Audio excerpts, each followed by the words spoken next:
Welcome to the Sciata Cyber Insurance Podcast, the show dedicated to helping brokers and agents master cyber insurance. We bring you top-tier experts from across the insurance and cybersecurity industries to help you better understand today's cyber perils and protect your clients from them. Now here's your host, Kingsley Flynn. Welcome once again to the Sciata Insurance Podcast series. I'm joined today by our special guest, Michael Drummond of AtBay. Welcome, Michael. Thanks for having me. While I have followed with interest the spectacular growth of AtBay since its founding back in 2016, I've gained a much deeper appreciation for their business and their professional team during my tenure at Sciata. AtBay is a close trading partner of AtBay.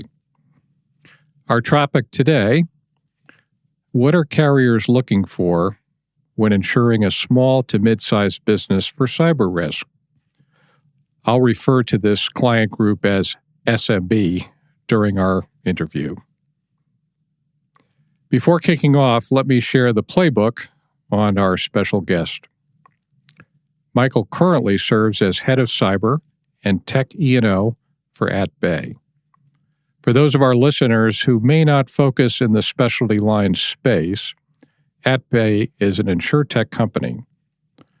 Part of AtBay's success is built around helping the end client navigate risk across their technology stack by delivering continuous vulnerability monitoring and security alerts. Now, I threw out a few terms that may not resonate with some of you quite yet, but these will come into clear focus during our discussion today. In his leadership role, Michael is responsible for national product strategy and underwriting management for the company's cyber and technology insurance portfolio. A good time now to get to our interview. Are you good to go, Michael? Yes, thanks for that introduction, King. Appreciate it. Let's do it. All right.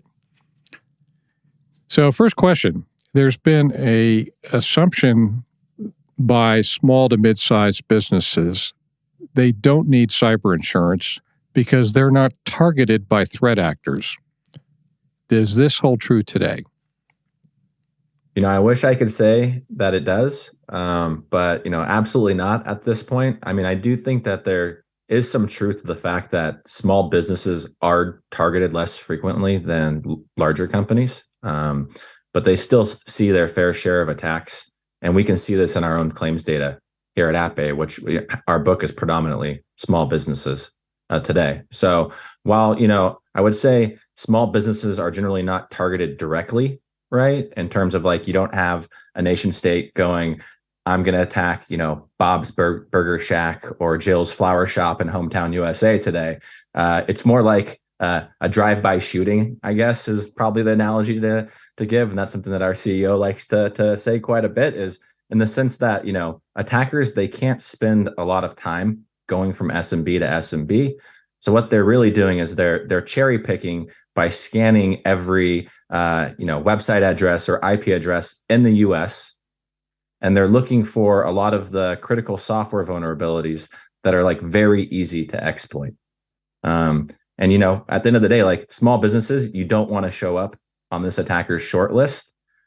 Most attacks are pretty basic and predictable, and SMBs are most likely to have these issues, frankly, just because they lack the resources to stay on top of it. Michael, when underwriting an SMB for cyber insurance, what do you look at to determine risk?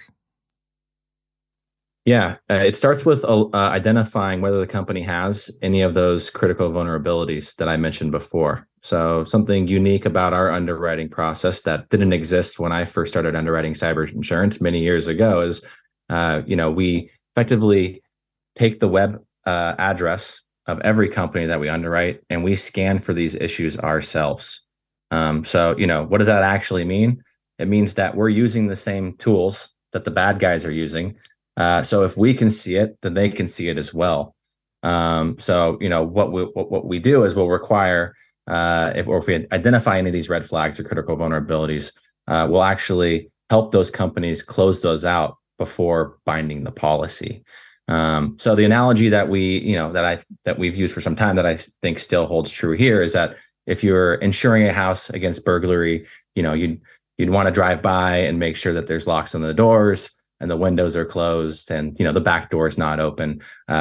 We do the same thing from a technology perspective, where we're driving by the insured's technology stack and looking to see if they have the back door open or some type of vulnerability that can allow an attacker to walk through.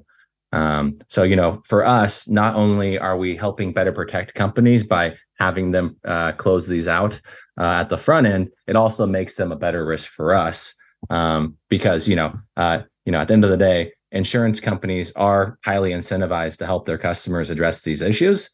We take a part of the risk along with them.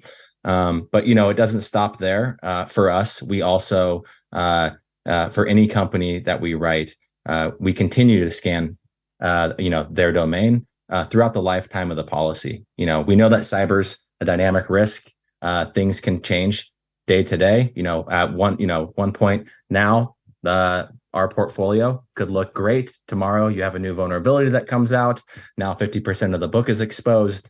Really being able to stay on top of those emerging trends and working directly with our insureds is a critical part of what we do, which is why we have a security services team on standby at all times. So whether they're sending security alerts out for new emerging vulnerabilities or getting questions, just basic security questions from our customers along the way, we have those experts in-house to help them get that fixed. Very helpful to get that, as we say, inside NFL look at how you assess risk, which leads into the next question, and that is, what advice do you give your customers when it comes, when they're seeking a cyber quote, to put them in the best position to get the broadest coverage at the most favorable price? Yeah, I mean, security controls in general are a good indicator of, one, not only how to improve your security posture, but also the terms and conditions that you're going to get when going to market for insurance quotes. So I think it starts first with, securing your perimeter. So, having MFA or multi-factor authentication on email and remote network access, having good email protection technology. So using, a secure email gateway like a Mimecast product, for example, that, can help prevent those phishing emails from getting to the end users and the folks that are most likely to click on a malicious link. Having good backup procedures in place. So making sure you have offline backups that help keep your data safe. It can also put you in a better position to recover faster if you do suffer an attack. And, something that we're seeing more today is investment in endpoint security. So tools like EDR and the like that can really help, not only mitigate frequency, but the severity of these events if they ultimately do happen to occur. And then lastly, I think one of the big things, that we've been focusing on more these days is just retiring legacy systems, particularly on-prem email servers. So something like a local Microsoft Exchange server. In our book, we can see that companies that operate on local Microsoft Exchange email servers actually are 2.5 more times likely to experience a cyber attack than companies who have migrated over to cloud-based email services like O365 or Gmail, for example.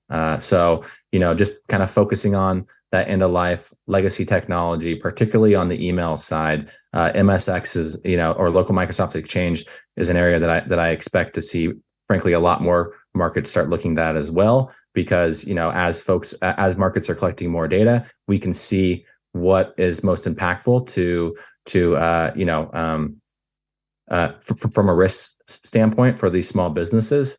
And, getting rid of those types of things and leveraging, more secure, digitally native, cloud-based services are the way to go. So that flows into really the client developing a cybersecurity strategy, right? You've mentioned a number of things, and a lot of small businesses just don't have the budget, right, to implement this. But are there some other practical advice you would give your customers when it comes to cybersecurity strategies? Absolutely. Yeah. In addition to the controls I just mentioned, making sure that you're patching all your systems on a regular basis, going in and looking at the default security settings of most of your productivity tools that you have. A lot of those products already have some good security solutions in them. They're just not turned on by default. And then, and things like that can really help remove some of the risk from having misconfigurations in your network. And you're right. I mean, what we've seen from SMBs in this space is these are the things that's most difficult, right? You need to know, you need to secure your environment, but you have so many tools out there. There's so many different settings. You don't know what to prioritize first. That's fundamental what we've done. We've built teams here at AppBay of cyber experts, right, that act as partners to our customers and helping them better understand their cyber risk, helping them better understand what really matters, helping them resolve these issues. That's been a fundamental part of what we've done kind of since day one.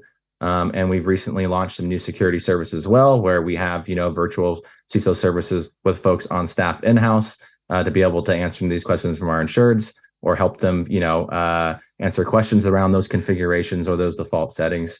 We've got a new platform as well where insureds can see the health of their network real time. So those security alerts and stuff, you don't have to wait for those things to come out from someone on the security services team. You could actually log in and see kind of a real time, status of what your network looks like, as well as bringing in-house incident response services and developing a partnership network too with a lot of third-party technology providers, so we can get those products into the hands of our customers a lot easier. So clients should really look at AppBay as working in the boiler room for them, if you will, behind the scenes, but supporting them without the client actually having to invest a lot of money in building out all of these capabilities. That's great to know. There's a lot of chatter out there, Michael, about the market. Market may be softening, capacity may be increasing, and my fear, or my personal fear, is some clients may be lulled into a sense of, the threat has reduced. Cyber, may not be as critical a risk for small businesses as it was a few years ago. So would love to hear your opinion on just kind of the market and what we should be aware of or diligent. Absolutely. This is a very fresh topic that I find myself talking to a lot of folks these days about. Last year, I think every book saw a kind of, a downturn in ransomware frequency, which has been driving a lot of the severity in most cyber portfolios over the last few years. I think there's a lot of different schools of thought on what have contributed to seeing that downturn in frequency last year. The external factors like the conflict between Russia and Ukraine, I think is, a pretty obvious choice there. And likely one of the ones that contributed to that. Folks were busy, so they weren't spending as much time, going out and looking for new folks to extort for ransom payments.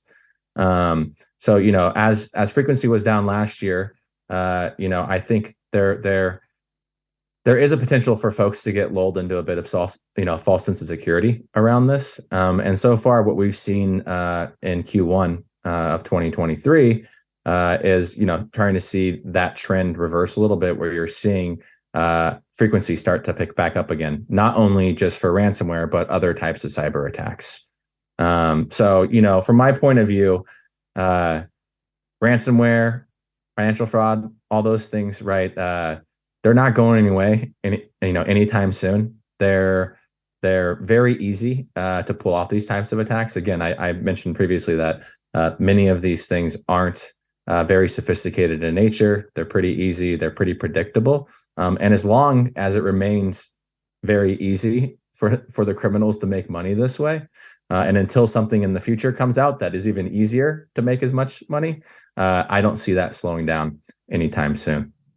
Great input. The next time someone proclaims the market is softening, I might be inspired to say, hold my beer. Michael, I'm so very grateful you could carve out time from your schedule to join me today. And here's to wishing you and AppBay a very successful balance of 2023. It was my pleasure. Thanks for having me, King. Thanks for listening to the Sciata Cyber Insurance Podcast. Join us next time for more insights that help you understand and place cyber risk better. If you want to grow your cyber book without the heavy lifting, you need Sciata. Sciata is the online marketplace where you quickly quote and bind cyber from leading markets, all on an easy-to-use digital platform. Go to sciata.com to learn more. That's SAYATA.com.